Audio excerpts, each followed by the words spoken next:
सम्यक क्रांति के अग्रदूत महाकारुणिक तथागत बुद्ध और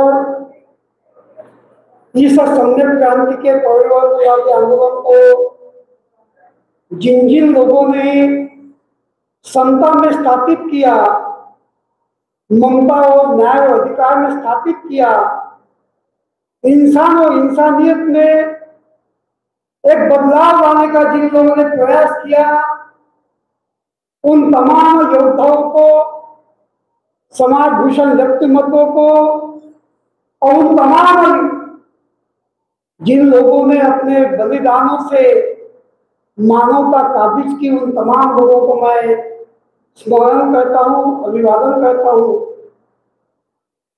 हमारी लड़ाई यह विषमता के खिलाफ है और विषमता को नष्ट करने के लिए हमारे पूर्वजों ने रात दिन दिलोजान से मेहनत की। आज जो हमें आयाम मिला है वो आयाम भी उन्हीं की बदौलत है। आज जो समाज में प्रतिष्ठा और सम्मान हमें मिला है वो हमारे पूर्वजों की देन है।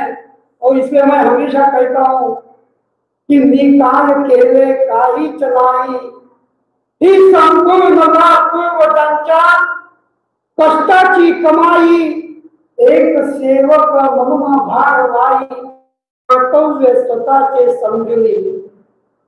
मी मोठा व्हायचं असतं तर जेव्हा कासाय अवस्थेत नव्हतो त्याही वेळेला सहजपणे नगरसेवक बनलो होतो। त्याही काळामध्ये माझ्याकडे एज्युकेशन संस्था वडिलांनी स्थापित केली। ती एज्युकेशन संस्था जरी हातात घेतली असती तरी पण आज मोठा म्हणून बनलो असतो। आज या सामाजिक बांधिलकीने माझा जो सन्मान केला आहे, विविध मोठमोठ्या संस्थांमध्ये एकमेका सहाय्य करून अवघे धरू सुपन या विचाराने प्रेरित होऊन आयुष्यभर ज्या ज्या संस्थांमध्ये वावरतो त्या संस्थेच्या कुठल्याही 10 पैशाचा मी कर्जदार नाही। आणि म्हणून आजही नागपुरातल्या अनेक धम्म प्रतिष्ठानामध्ये किंवा जे लोक विद्वान लोक भिक्खूंना जवळ करत नाही तेही लोक माझ्यासोबत रात्री 2 वाजता 1 वाजता वाक्यांचे खातात आणि बसतात। आणि म्हणून ही प्रतिष्ठा जी मी माझ्या पूर्वजांच्या कष्टाने कमावलेली आहे ही जपवणूक व्हावी, ही बांधिलकी स्वीकारता यावी यासाठीच मी सतत आज बाळगत असतो।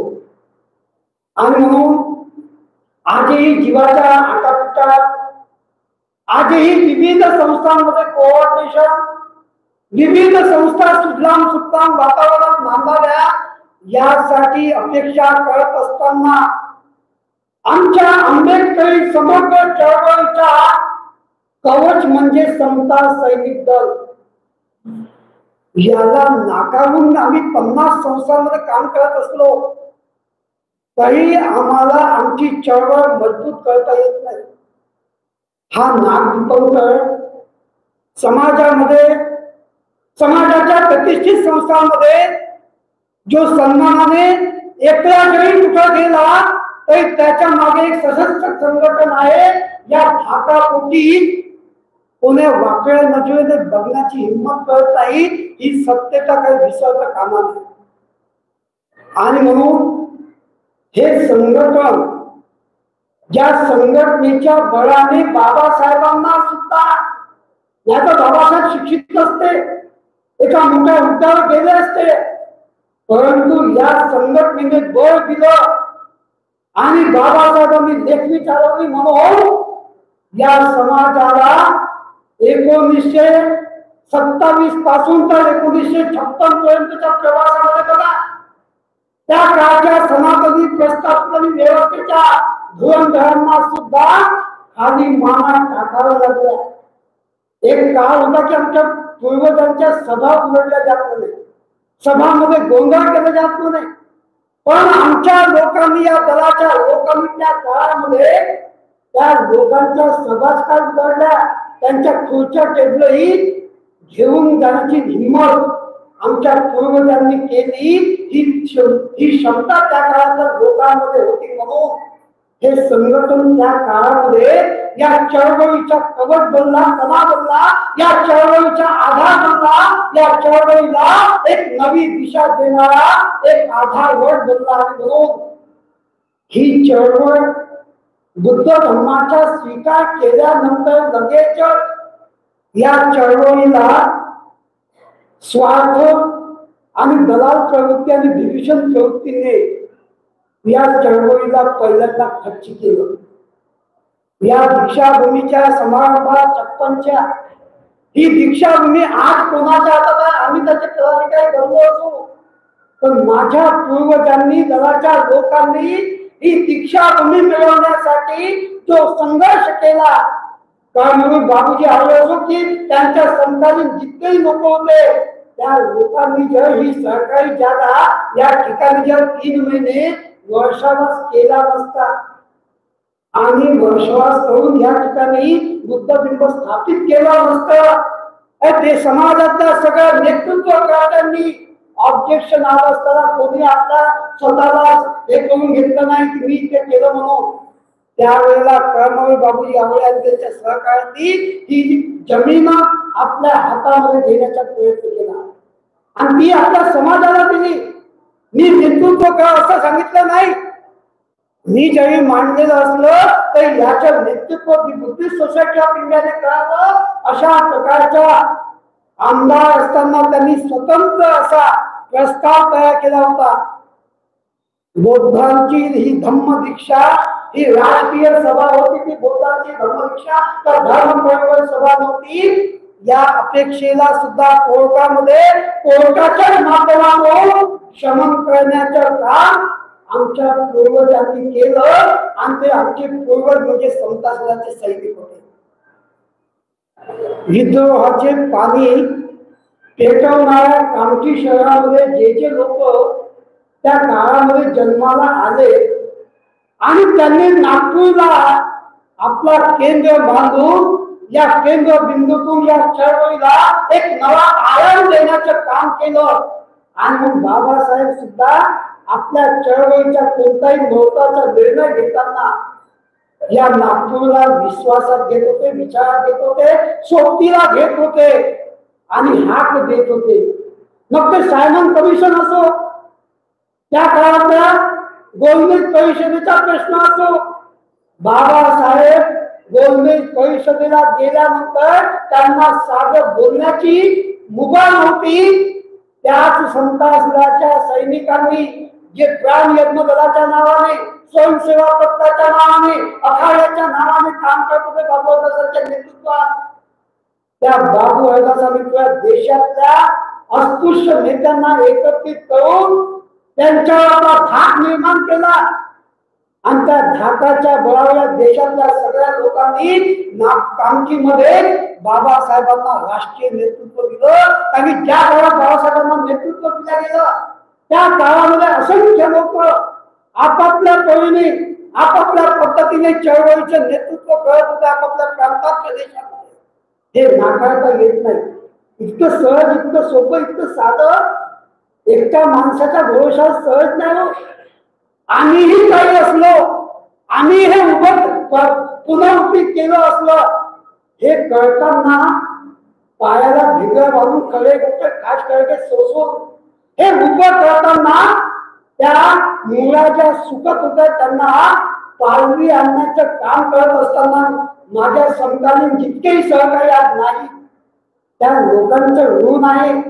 त्या लोकांच्या ऋणानुबंधाची पूर्तता व्हावी आणि 1956 आधीच्या संत सैनिक दल या चळवळीला प्रदान करून देता यावा यासाठीच म्हणून 88 पासून तर आज तागायत या चळवळीच्या माध्यमातून अनेक कोऑपरेटिव्ह संस्था बनवल्या, अनेक विविध विचाराच्या विविध विचाराच्या लोकांना एकत्र करण्याचे काम करून सलोख्यानं एकोप्यानं बंधुत्वानं मैत्रीनं पण विश्वासानं पण स्वाभिमानानं संस्था ह्या टिकल्या पाहिजे, एकोपित मानल्या पाहिजे.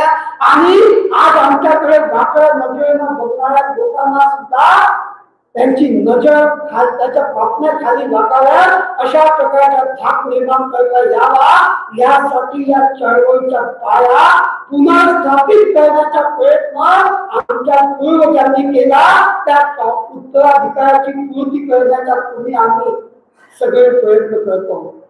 आणि म्हणून हे जे सैनिक दिसतात किंवा अनेक सैनिक गणवेशात दिसतात, टोपीमध्ये दिसतात, जेव्हा काम चालू केलं होतं तेव्हा बोटावर मोजण्या इतके टोप्या घालायला तयार नव्हतं. पण आज जो तो उठतो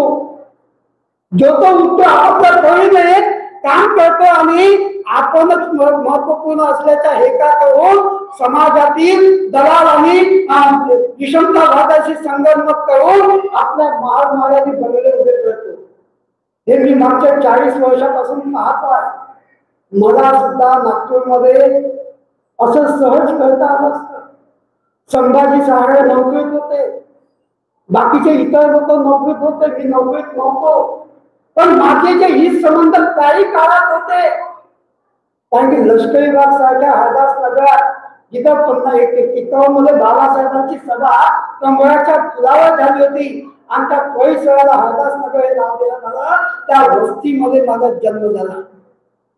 ती नाव घेऊन जन्माचो आणि मोडे वाकणार नाही अशा प्रकारची प्रवृत्ती असणाऱ्या त्या समाजात त्या वस्तीत जन्म झाला. कमाल चौक सारख्या वस्तीमध्ये तारुण्य गेलं आणि त्या तारुण्याच्या उंबरठ्यावर असताना सामाजिक जाणीवा, धार्मिक कर्म करण्याची वृत्ती मनात उद्भवली. आणि म्हणून दी बुद्धिस्ट सोसायटी ऑफ इंडिया असो, समता सुंदर असो, आंदोलन असो, ह्या आमच्या चळवळीच्या बाबासाहेबांच्या चळवळीचे आधारबळ आहे. त्याची जपवणूक करणं, त्याची टिकवणूक करणं, त्याला एकत्र ठेवणं आणि त्याला आम्हाला त्याचा फायदा मिळो की नको मिळो, अस्तित्व आमचं निर्माण हो की नको हो, परंतु आमच्या पूर्वजांच्या साक्षीने आम्ही जो संघर्ष आणि समर्पक वृत्ती बाळगली त्याचं फलित आज हे आहे की आमच्याकडे असंख्य तरुण लोक मोठ्या जोमानं, जिद्दीनं पण स्वाभिमानानं काम करत आहेत. आणि हजार दुंग्याच्या वास्तविक फौजेपेक्षा स्वाभिमानाने तळ हातावर घेऊन वेळ प्रसंगी आपल्या प्राणाची आहुती देऊन आपल्या घरावर नागर ठेवून समाज व्यवस्थेला पलटून टाकण्याची क्षमता निर्माण करणारा सैनिक या समाजातून निर्माण व्हावा. तो माझा सन्मान करो की नको, माझा मान करो की नको, माझी प्रतिष्ठा मानो की नको मानो, मला सोबत घेऊ की नको घेऊ, पण तो एक बाणेदार गंभीरधारी सैनिक वस्तीमध्ये, गावामध्ये, खेड्यामध्ये, झोपडपट्ट्यामध्ये जिकडे अन्याय होते, अत्याचार होते, जोर होते, त्या ठिकाणी जर एकही सैनिक उभा असला, 50 घराची वस्ती असेल तरी 5 सैनिक जरी त्या गावात असले तरी त्याच्या थाप त्या गावातील विषमतावाद्यांच्या मानसिकतेवर आणि आपल्या 50 लोकांच्या कुटुंबाच्या संरक्षण करण्याच्या हेता त्याच्या मनात असणं हे तेवढंच गरजेचं आहे, हे नाकारता येत नाही. आणि म्हणून मित्रांनो, 3 वर्षानंतर आपण शतक पूर्ण करणार या संस्थेचे. आणि हे शतक पूर्ण करण्याच्या कालावधीत माझी व्यक्तिगत इच्छा जिद्द असू शकते, पण माझ्या पूर्वजांचा सुद्धा हा संकल्प होता की या देशातील धर्मांधता, जातीयता, वर्ण व्यवस्था, उच्च निष्ठा, व्यक्तिवाद, परिवारवाद, वंशवाद, भांडवलशाही, एकाधिकारशाही याच्या विमोड करणे आणि लोकांसाठी लोकाभिमुख होऊन लोककल्याणाच्या मार्गाने लोकतांत्रिक मूल्यावर आधारून एक आदर्श कर्तव्य तत्पर पण समता, स्वातंत्र्य, बंधुत्व आणि न्यायावर आधारून एक आदर्श समाज घडवणे हे आमचं ध्येय आहे। आणि आजच्या विषम काळात आमच्या मोठमोठ्या लोकांना, साहित्यिक असो, विद्वान असो, राजनीतिक असो, ज्यांनी अडकून कमवलंय त्यांचे परिवार देशा विदेशामध्ये विचरण करतात आणि ऐश्वर्य उपभोगतात, त्या लोकांना सुद्धा एक भीती निर्माण झाली आहे। पण समता सैनिक दलाच्या सैनिकाच्या मनात ही भीती कदापि बाळगण्याची गरज नाही। आम्ही परिवर्तनवादी मूल्यांचे पुरस्कर्ते आहोत।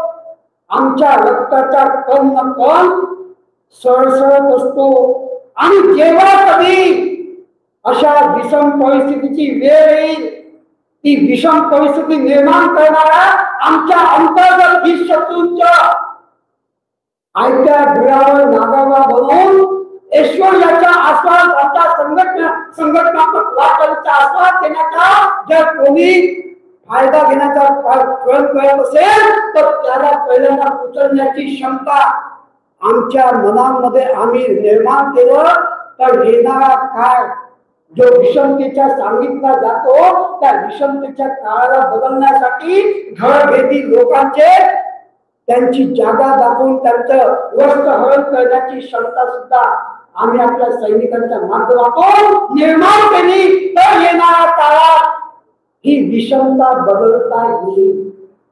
त्या काळात खूप लोक होते का? कमीच लोक होते ना, संख्या कमी होती ना, प्रतिष्ठा, पैसा आणि संपत्ती कमी होती ना। आणि हे साहेब असताना ज्या दिवशी ठेच लागेल, रक्त बंबाळ होऊ आणि ज्या दिवशी आता असं वाटायला लागलं आता हे सहन करणं शक्य नाही, खूप झाला भेदाभेद, खूप झाला निष्ठा, खूप झालं किंतु परंतु, खूप झाला शंका कुशंका, खूप झाले गैरसमज दावे, खूप झाला प्रतिस्पर्धा आणि खूप झाला गटावर एकला चलवायचा धारणा, आता याला निपटून टाकलं पाहिजे, याला उठून टाकलं पाहिजे। उठ माणसा उठ, आता तू थोड जातीच्या बेड्या गुलामगिरीची उकडून केली फोडून टाकल्या थोड्या, आता उठ माणसा आपल्या मनगटाच्या ताकदीवर आपलं शिर तळ हातात घेऊन आमच्या पूर्वजांनी प्रमाणे 46चा दंगा बघा मी छापलेले तर काय आंबेडकर रक्ताचे लढे त्या पुस्तकाला बघितल्यानंतर समता सैनिक दलाची जबाबदारी, याला सामाजिक संघटन समजू नका, हे नेतृत्व करतं संघटन समजू नका, हे भाषण वादाचं संघटन समजू नका, हे नेतृत्व नेता आंदोलन करण्याचं संघटन समजू नका। आम्ही प्लॅनर आहोत, किंग मेकर आहोत आणि किंग मेकर हा फक्त दिशा सांगतो आणि दिशा हेच सांगतो की संविधानाचं रक्षण हे आमचं पहिलं कर्तव्य आहे। संविधान हा लोकतंत्राचा गाभा आहे आणि त्याचं रक्षण ही आमची जबाबदारी आहे। तथागतांच्या मानवतेचा धम्म जो विश्वामध्ये व्याप्त आहे, या भारत देशाच्या धर्मांतरतेने जातीयतेने पोखरून काढला, त्याला हृदय सारखं कुरतवून छिन्न विचिन्न केलेला आहे, त्या बौद्ध धर्माच्या लेण्या शिकायचं संरक्षण करणं ही आमची जबाबदारी आहे।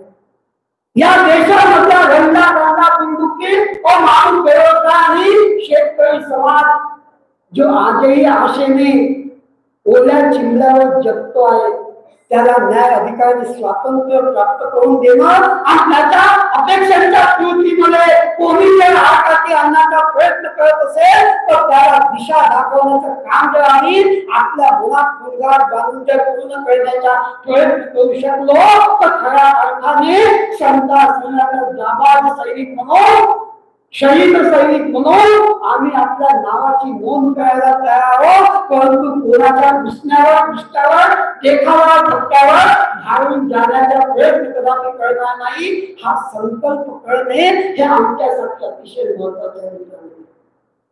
हा एक कुटुंब आहे, कुटुंबामध्ये 5 मन, 5 भावना, 5 विचार, 5 स्वभाव आणि वेळ प्रसंगी भांडे वाजतील, 4 लोक एका ठिकाणी असलं तर उतार चढाव येत असतात। प्रत्येकाला वाटतं त्याप्रमाणे घडेलच याची काही निश्चिती नाही आणि अशा विषम परिस्थितीत समता सैनिक दल हे चळवळीचं काळा मिल्की संरक्षण कवच आहे. इथं नेतृत्व, आंदोलन आणि व्यक्तिमत्व आणि प्रतिष्ठा, सन्मान आणि मान हा महत्वाचा नाही की एक दगड मारला पेपरमध्ये बातमी पाठवली आणि इथं 4 लोकांचे मर्डर जरी करून टाकले आणि समाजाची दिशाहीन करणारा तर त्याची जागा दाखवून कोणी केलं, कोणी काय केलं, कोणाला त्याच्या ज्यांनी केलं त्याच्या परिवाराला बचावलं कसं याच्या जिथं साम पत्ता लागत नाही ते संघटन म्हणजे संता संघटन. इतकं सोपं नाही की आमच्या पूर्वजांनी केलं होतं. नुसतं सभा संमेलना भाषण पोट भरलाय मग फक्त बोलायचं असं नाही. समता सैनिकाची फार मोठी जबाबदारी आहे आणि ही जबाबदारी पेलण्यासाठी आज आमच्याकडे 25,000 सैनिक असतील. सगळे गट एकत्र करताना माझ्याकडे नागपूरमध्ये असणारे 5-6 गट जवळजवळ नजरेने बघतात.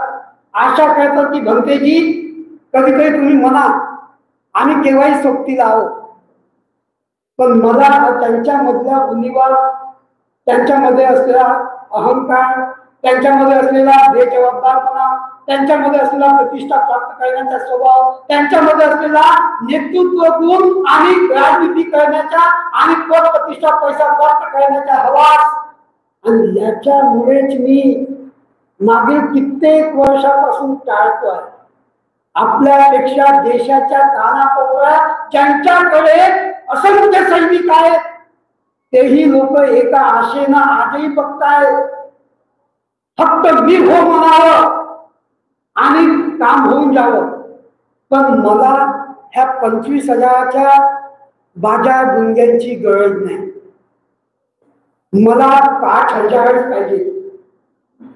त्याच्यासाठी माझ्या पूर्वजांच्या बलिदानाच्या पूर्तीसाठी आणि येणाऱ्या काळात ज्या गोष्टीसाठी समता संघाने त्या काळात आंबेडकरी आंदोलन मजबूत केलं, आपल्या धाकाच्या भरोशावर 5,000 सैनिक ज्या दिवशी सशक्त, स्वाभिमानी, चारित्र्यपूर्ण, व्यावहारिक आणि वैचारिक, निरपेक्ष आणि वेळ प्रसंगी आपलं शिर हातावर घेऊन लढण्यासाठी बायका पोरांची पर्वा न करता सामोर ज्या दिवशी येतील त्या दिवशी तो आयाम साकार करण्याचा संकल्प जे पूर्ण करू शकतो तो करताना जरी मला माझा जीव गेला तरी त्याची कमान बाळगता ते पूर्ण करण्याची मानसिकता निर्माण करणारे जे विद्यार्थी तरुण जर सामोर आले आणि त्यांनी जर माझ्या नंतरही त्या कामाला आयाम दिला तर खऱ्या अर्थाने मला याचं समाधान वाटेल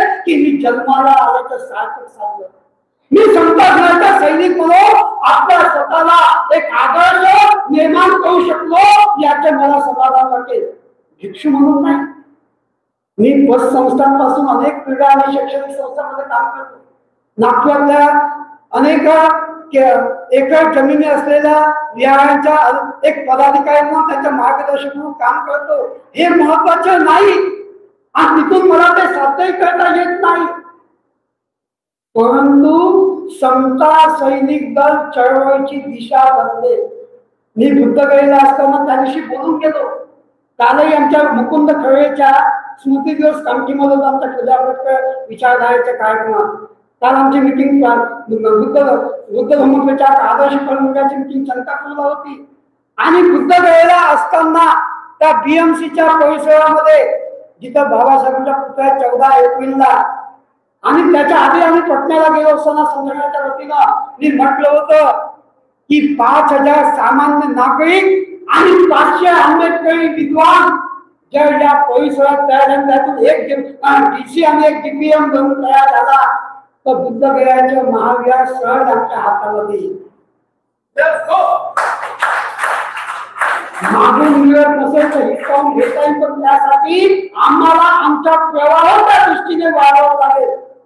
आणि गर्दी किती आहे हा महत्वाचा भाग नाही. त्या गर्दीमध्ये ध्येय, उद्दिष्ट आणि कर्तव्य आणि जबाबदारी प्रती पारदर्शक किती आहेत हे अतिशय महत्वाचे आहे. आज माझ्याकडे बुद्ध जयंतीचे अनेक लोक तारखा मागतात पण मी ज्या संस्थांमध्ये काम करतो त्या संस्थांच्या आयोजनाच्या पलीकडे जाऊन नवख्या लोकांच्या सहज कार्यक्रमाला जाण्याचे मी टाळतो. कशासाठी? की तिथं गेल्याने प्रतिष्ठा मिळेल, मान मिळेल, नवीन लोकांचा परिचय होईल आणि दानही मिळेल.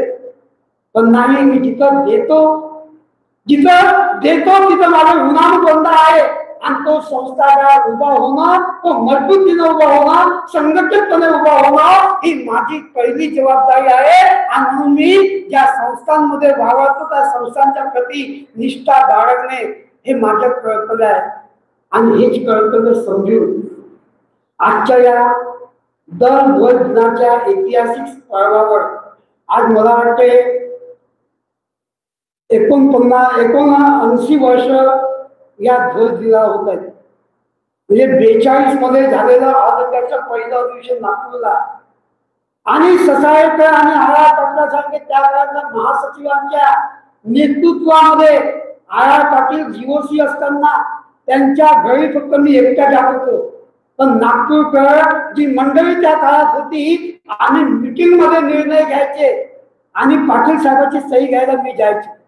काय घडलं नाही घडलं ते सांगायचं आणि काय करायचं यावर सही त्यांची सही चालायची आणि जीओसी यांच्या आदेशाद्वारे असं लिहून ते पत्र लिहून द्यायचं. आणि त्याच्यात परिपाक आहे की आज हे संघटन अनेक लोक आहेत, किती नावं गिनता येतील. अनेक लोकांच्या या वाटचालीमध्ये, या वृक्षाला मोठं करण्यामध्ये, या वृक्षाला एक आधारवट बनवण्यामध्ये फार मोठं योगदान आहे. स्वतःच्या परिवाराच्या अपेक्षांची पर्वा न करता अनेक लोकांनी आपलं घराचं दार केलं, कुटुंबाला संस्कारित केलं, वळण दिलं आणि कुटुंब एका विशिष्ट विचारानं प्रेरित होऊन या संघटनेचे आधारवर बनले. आणि म्हणून हे संघटन आज संघटन बनू शकलं. आज या संघटनेला वृक्ष मोठं झालं, ज्योतो उठतो, ज्योतो येतो, ज्योतो आपापल्या परीनं काम करू इच्छितो, 25 लोक घेतो आणि वेगळं. अनेकदा असे प्रकार झाले. या दीक्षाभूमीहून ज्यांना नेतृत्व दिलं, ज्यांना सणाच्या झाडावर चढवलं, ज्यांना पूर्ण अधिकार देऊन टाकले, त्यांनी अधिकार दिल्यानंतर त्याला पदावून निवृत्त होण्यासाठी विचारणा केली तर त्याने वेगाने दिला नाही. आणि अधिकार सोडलेला पण 5-10 माणसं घेऊन स्वतः त्याच पदावर ठेवून आपलं अधिपत्य, वेगळं अधिपत्य निर्माण करण्याचा प्रयत्न केला. आणि या 40 वर्षात मागे आमच्या पूर्वजांच्या जिवंतपणी या चळवळीला एक नवा आयाम देण्याचा आमचा प्रयत्न होता. पण ते शक्य झालं नाही. त्याला कारण बाजारगुंगे, स्वार्थी, संधीसाधू, दलाल आणि पदप्रतिष्ठेचा हव्यास असणारे, विचाराच्या विपरीत लोकांशी हित संबंध ठेवणाऱ्या लोकांच्या स्वार्थांना आणि व्यसनाने मनोवृत्तीमुळे ते अपेक्षा पूर्ण होऊ शकली नाही.